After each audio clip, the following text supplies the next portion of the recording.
Yeah, what it's been over a week now, and Cypress Gardens is still closed due to Hurricane Ian. Hopefully not too much damage back there. I'm not sure. You can't really see from here.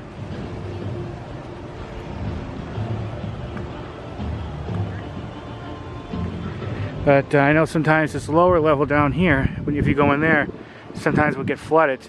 And with all the rain and everything we got from Hurricane Ian, I have no doubt that this lower section is flooded.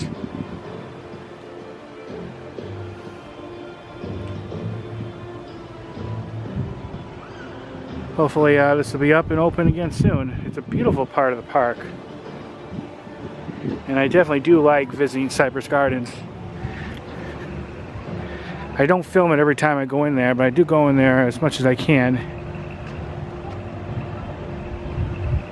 Okay. Just want to show this.